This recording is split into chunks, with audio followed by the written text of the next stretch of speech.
Minho, please. Amara's voice trembled as his hand cupped her face in the dimly lit kitchen. Tell me you don't feel it.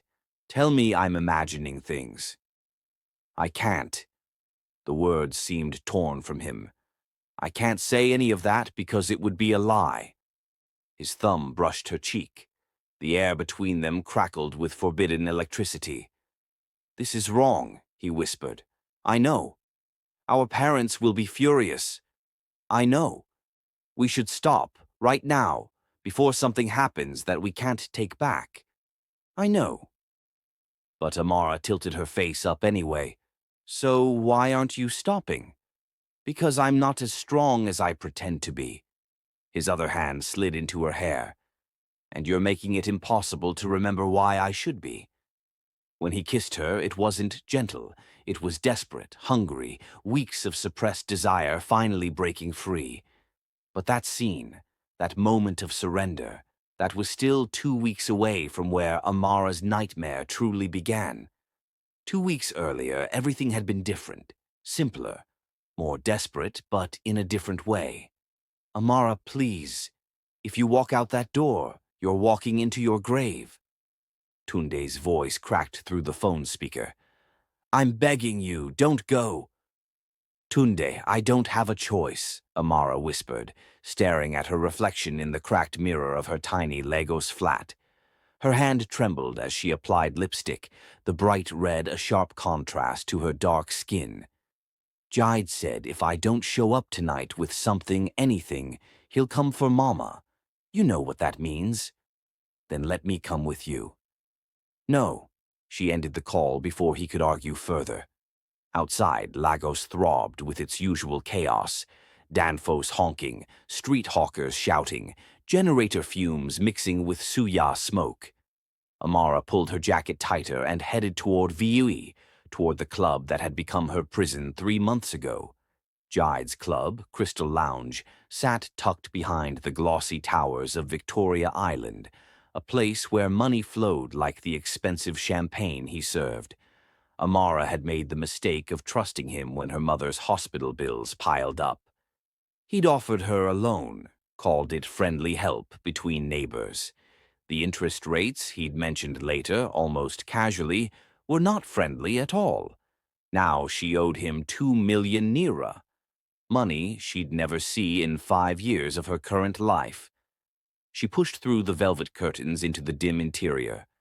Bass pounded through expensive speakers. Bodies moved in the half-light, designer clothes and gold chains catching the strobing lights. Amara, Jide's voice cut through the noise. He stood near the bar, dreadlocks pulled back, tribal marks on his cheeks, a smile that never reached his eyes. My favorite debtor. Come, let's talk in my office. Her stomach knotted. I brought something. She reached into her bag, pulled out an envelope. 50,000. It's all I could gather this month. I'm working double shifts at the restaurant now. Next month I'll... 50,000, Jide laughed, but there was no humor in it. Amara, do you think this is a charity?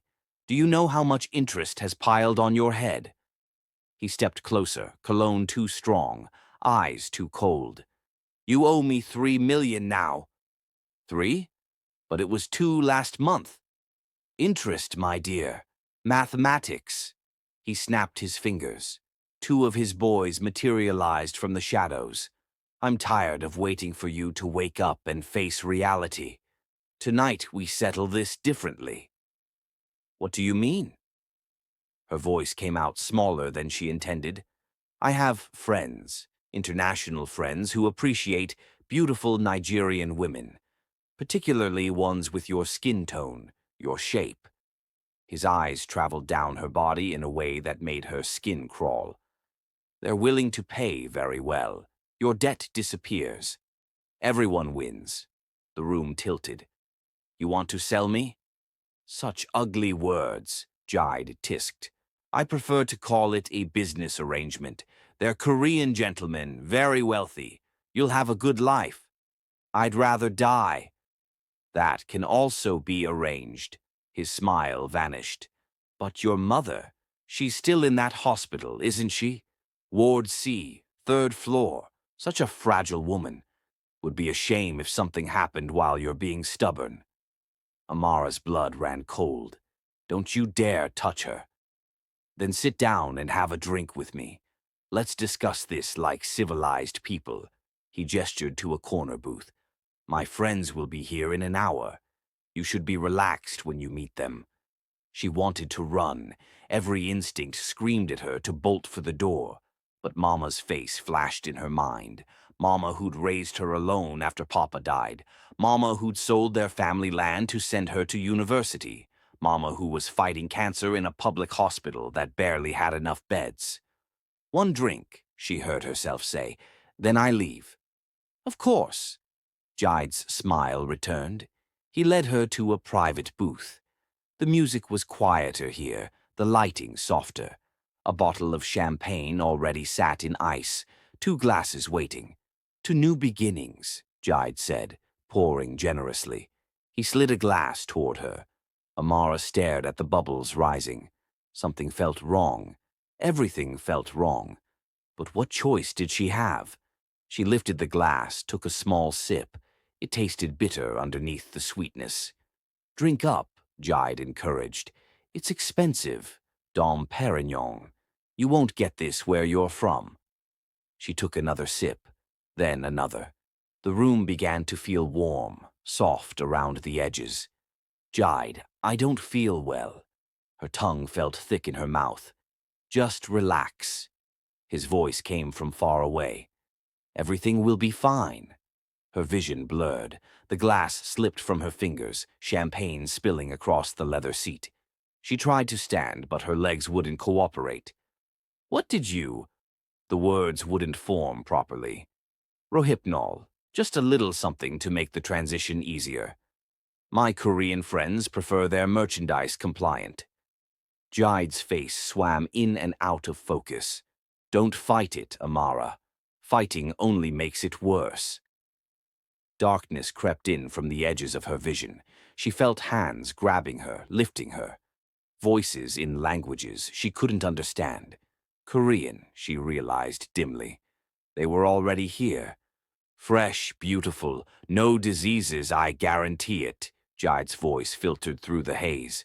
15,000 US dollars, as agreed. Let me examine first. A new voice, accented, cold. Hands on her face, tilting her head, fingers checking her teeth like she was livestock. She's drugged? For transport, easier this way. I don't like problems. If she's connected to anyone, if police come, she's nobody. An orphan, basically. No husband, no father. Just a sick mother who'll be dead soon anyway. Trust me, no one will look for her. Amara tried to scream, but nothing came out. Her body refused to obey. She was lifted, carried. The music fading as they moved deeper into the club, toward the back rooms where Jide kept his other businesses, the ones the police pretended not to know about. Put her in the VIP suite until we finish paperwork, the Korean voice instructed. I need to verify funds transfer first. They dumped her on a bed, or maybe a couch. Amara couldn't tell anymore. The ceiling spun above her. She thought of Mama alone in that hospital bed. Thought of Tunde, who'd warned her not to come. Thought of the university degree she'd worked so hard for, now meaningless. This couldn't be happening. This couldn't be her life ending at 26 in a Lagos club, sold like a bag of rice. Outside the room, voices argued.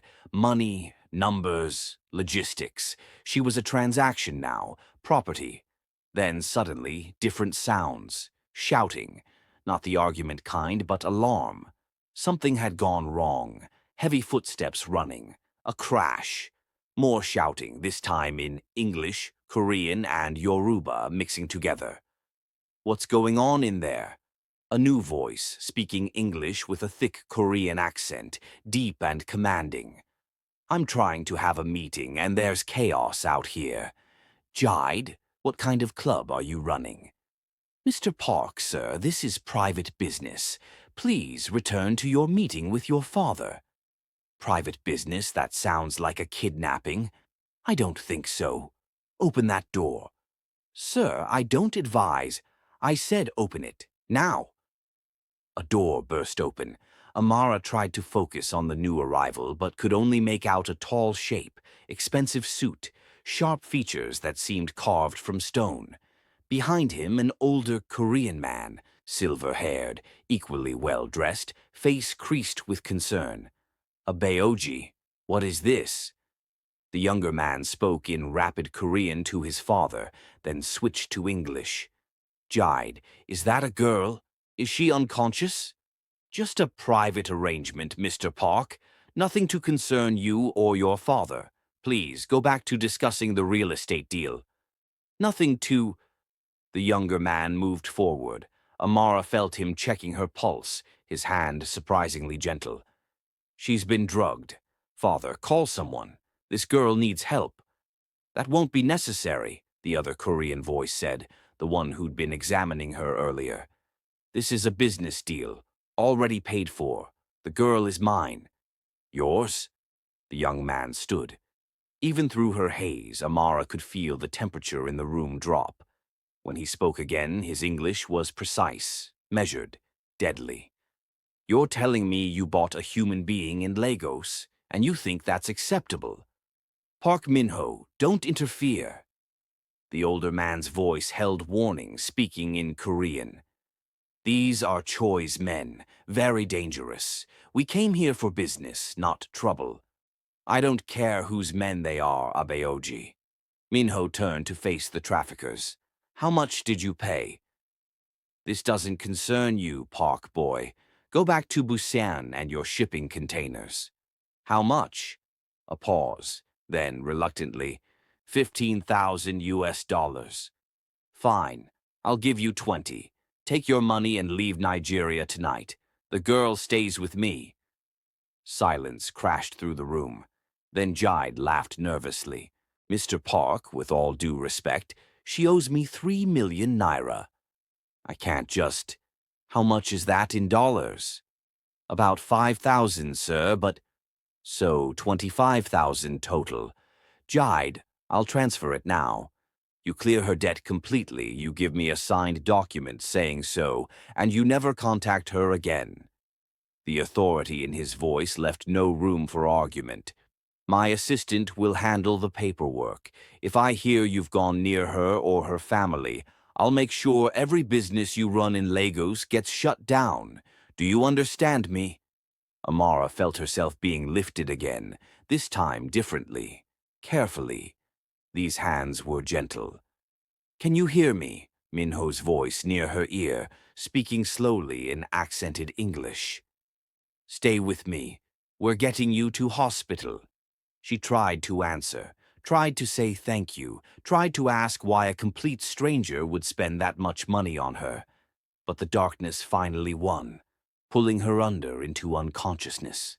The last thing she heard was the older man's worried voice in Korean, and Minho answering firmly in the same language, words she didn't understand but somehow felt in her bones. What Amara didn't know, what she couldn't possibly know in that moment, was that the man who'd just saved her life would become the most dangerous temptation she'd ever face. That, in 2 weeks, she'd be standing in his kitchen at midnight, his hands in her hair, his mouth on hers, crossing a line that would change everything. But first, she had to survive the next 24 hours. Amara woke to white walls and the sharp smell of disinfectant. Her head pounded. Her mouth tasted like metal and regret. For a confused moment, she thought she was back in Mama's hospital ward, but this room was different, private, expensive. A flat-screen TV mounted on the wall, curtains that actually closed properly, and beside her bed, a Korean man she'd never seen before sat reading a newspaper. He looked up when she stirred. Late 30s, sharp suit even at what her blurry eyes registered as early morning, with the kind of face that seemed permanently amused by life's chaos. You're awake, he said in English, his accent thicker than the man from last night. Good. Minho was worried you might not wake up for days. I'm Kang Dae-jung, by the way, Minho's friend and business partner. Also the person who had to handle all the paperwork while he paced around like a worried housewife. Where am I? Her voice came out as a croak. Echo Hospital, VIP wing. You've been unconscious for 14 hours. The doctors pumped your stomach, ran tests. You're lucky. Another hour with that dose in your system, and we'd be having a very different conversation. He folded his newspaper with precise movements. Or rather, we wouldn't be having one at all. The memories crashed back. Jide, the champagne, the Korean traffickers. The other Korean man, younger, who'd somehow paid for her freedom. Where is he? Amara tried to sit up. Pain shot through her temples. The man who brought me here. Minho's dealing with cleanup. Apparently, buying people out of trafficking situations involves mountains of paperwork. Dae-jung's tone was dry. His father is very stressed. I'm moderately entertained. You, I imagine, are confused. I don't understand any of this. Tears stung her eyes. Why would he do that? I'm nobody. I can't pay him back $25,000. I couldn't even pay back 3 million naira. That, Dae-jung said, standing and walking to the window, is an excellent question. One I've been asking myself since he called me at 3 in the morning. He turned back to her. But don't worry about the money. Minho doesn't do things for profit. He does them because he's annoyingly principled. The door opened. Park Minho walked in, looking exhausted. He'd changed clothes, but there were shadows under his eyes. Behind him came an older Korean man, silver-haired, face tight with stress. You're up, Minho said simply. How do you feel? Like I died and came back, Amara admitted. Then, because she had to know, why did you do it? Because no one deserves what was about to happen to you, Minho replied quietly. He gestured to the older man. This is my father, Park Jin-soo. We need to talk to you about something important. Park Jin-soo bowed slightly, a gesture of respect that surprised Amara. Miss Amara, he said in careful English, I am glad you are safe, but we have discovered something very surprising this morning. What do you mean? Amara's confusion deepened. Minho pulled a chair closer. When we were doing the paperwork to clear your debt, to get you registered as under our protection, we needed your full legal information. Birth certificate, family details, everything. Okay, Amara said slowly. Your mother's name is Grace Okafor, correct? Park Jin-soo asked. Yes, why? The two Korean men exchanged glances. Minho continued. My father has been in a relationship with a Nigerian woman named Grace for the past 2 years. They met during one of his business trips to Lagos. They've been planning to marry. In fact, that's why we came to Lagos this time, to finalize the marriage arrangements and meet her daughter before the wedding. Amara's world tilted sideways. What? My mother. My mother is getting married. She didn't tell you. Park Jin-soo's eyebrows rose. She's been sick, cancer. I've been working constantly to pay her bills. She barely has energy to eat, let alone discuss her personal life. Amara's mind raced. Wait, Grace Okafor, Park Jin-soo. You're saying my mother is marrying you? We were supposed to meet you properly today, Park Jin-soo said softly. Have lunch, introduce ourselves, discuss the future. Your mother wanted to tell you in person, with me present, so you could see she was happy. She was worried you would think she was moving too fast after your father's death. This can't be happening, Amara whispered. Then the full weight of it hit her. Oh, God, that means you. You're going to be my stepbrother. Minho's face had gone carefully blank. It appears so. Dae-jung, who'd been watching this unfold with growing amusement, let out a low whistle. Well, this is awkward. Minho just spent $25,000 rescuing his future stepsister from a trafficking ring. That's going to make family dinners interesting. This isn't funny, Minho snapped. It's a little funny, Daijong replied, in a cosmic joke kind of way. Amara looked between them, her emotions a tangled mess of shock, gratitude, confusion, and something else she couldn't name. Does my mother know? About last night? Not yet, Park Jin-soo said. We didn't want to worry her in her condition. She thinks we're at a business meeting. She's expecting us to come see her this afternoon with you. I need to see her, Amara said immediately. Where is she? Is she still at the public hospital? No, Minho said quietly. I had her transferred here this morning. She's receiving proper cancer treatment. Private room, good doctors. You what? Amara stared at him. You can't just do that. The cost... She's going to be my wife, Park Jin-soo interrupted gently. Of course we moved her to better care. I should have done it months ago, but she's stubborn. She kept refusing my help, saying she didn't want to be a burden. But now, with the wedding coming, she finally agreed. Tears spilled down Amara's cheeks. Relief, shame, gratitude, all crashed together. I didn't know. I've been killing myself working, trying to keep her alive, and I didn't know she had help coming. She didn't want you to know until she was sure, Park Jin-soo said. She was protecting you, the way mothers do. A nurse knocked and entered. Excuse me, but Mrs. Grace is asking about her daughter. Should I tell her Miss Amara is awake? Tell her we'll bring Amara up shortly, Minho said. After the nurse left, he turned to Amara. You should clean up first, change clothes. Daejong brought some things from your apartment. You went to my apartment? Amara asked Daejong. Minho went. I just supervised. Daejong grinned. He was very respectful. Didn't go through your underwear drawer or anything. Daejong, Minho warned. I'm just saying you were a perfect gentleman. Which is more than I can say for most men who break into women's apartments. I had her keys, Minho said tiredly. From her bag. It wasn't breaking in. 20 minutes later, dressed in her own clothes, hair somewhat tamed, Amara rode the elevator up 3 floors with Minho. Park Jin-soo had gone ahead to prepare Grace for the reunion. This is insane, Amara said to the elevator walls. Last night I was being sold to traffickers. This morning I discover my mother is marrying a Korean businessman, and his son is the one who saved me. What is my life? Complicated, Minho offered, but better than it was 12 hours ago. Is it, though? Amara turned to look at him.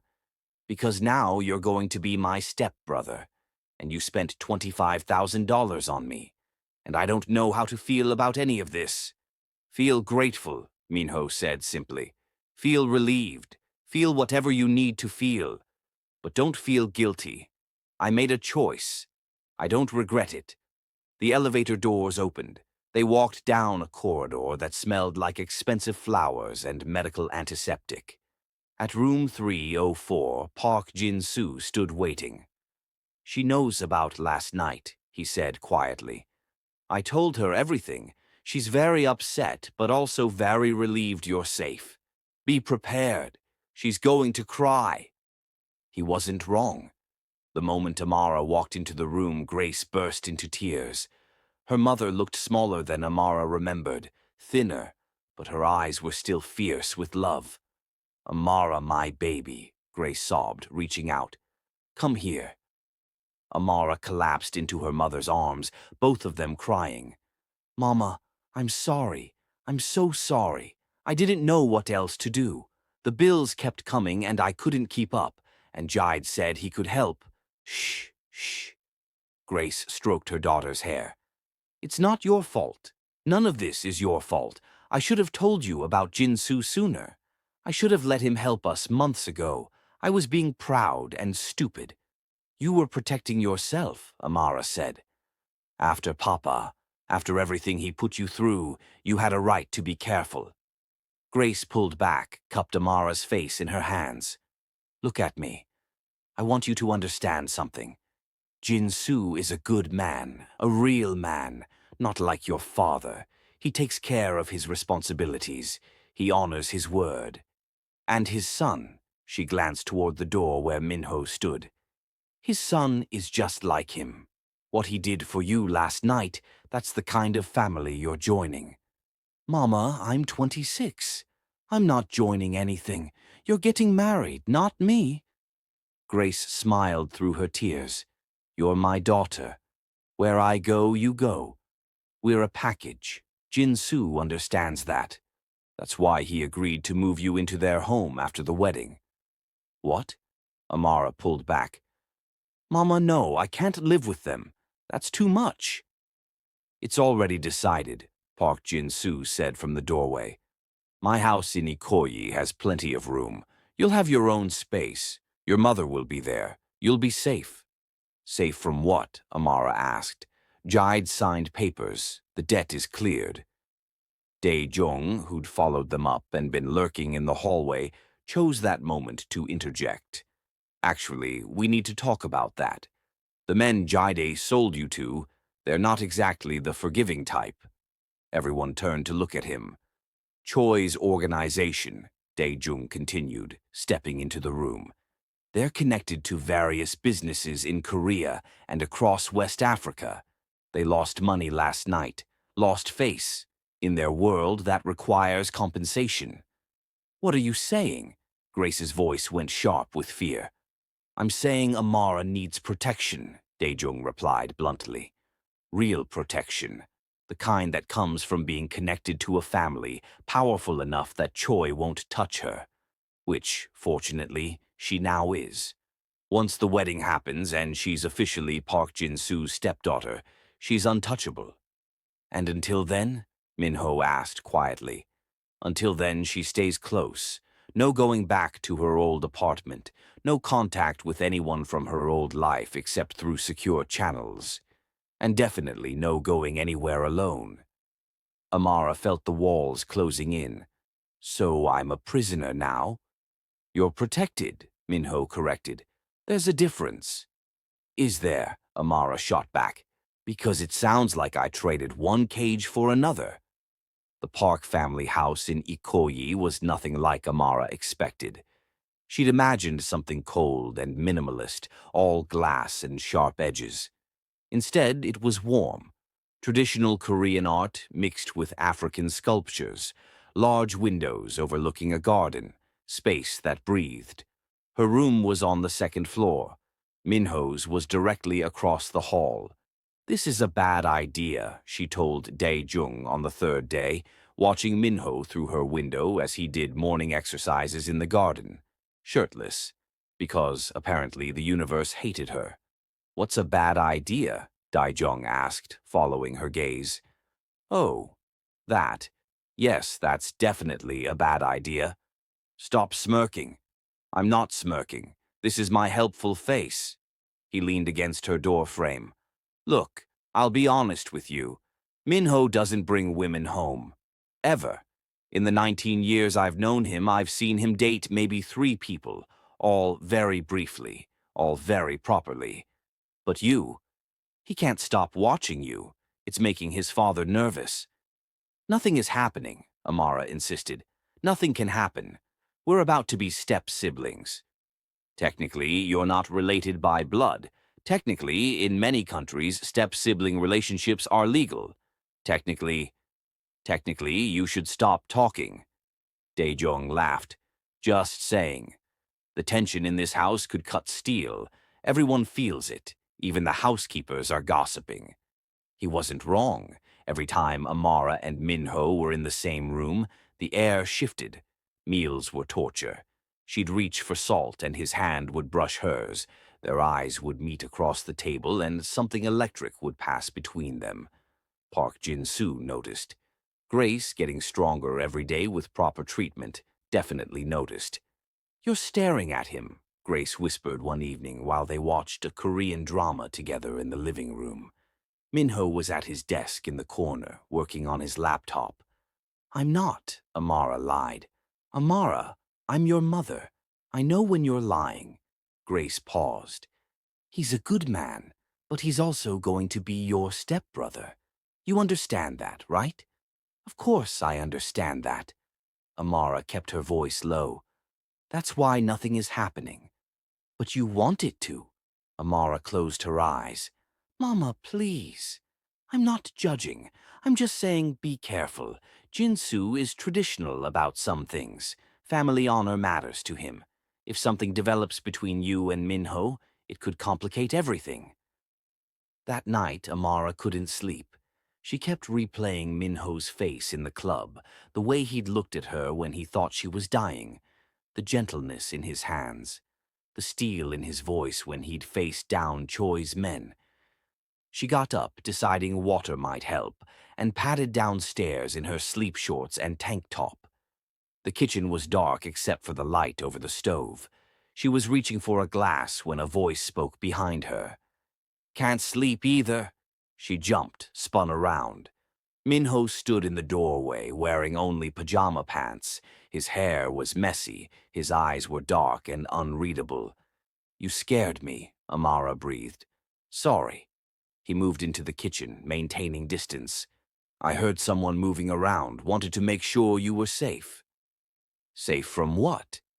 Your father's housekeepers. A ghost of a smile touched his lips. Old habits. I spent the last 3 nights listening for sounds from your room, making sure you weren't having nightmares, making sure you were okay.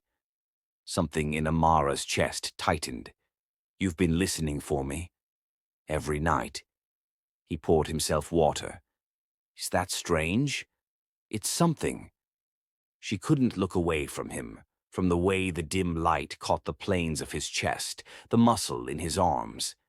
Minho, we need to talk about what's happening here. Nothing is happening. Liar. The word came out softer than she intended. You feel it too. Don't pretend you don't. He set his glass down with careful control. What I feel doesn't matter. In 2 weeks, our parents get married. You become my sister. That's the end of the story. What if I don't want that to be the end? The air between them crackled. Minho's jaw worked. Amara, don't. Don't what? Don't acknowledge that every time you're near me I can barely breathe. Don't admit that I haven't stopped thinking about you since I woke up in that hospital. She took a step toward him. Don't say that I'm grateful you saved me. But what I feel now has nothing to do with gratitude. Stop. His voice was rough. You don't know what you're saying. I know exactly what I'm saying. Another step. They were close now, too close. Tell me you don't feel it. Tell me I'm imagining things. Tell me you look at me the way you'd look at any sister. I can't. The words seemed torn from him.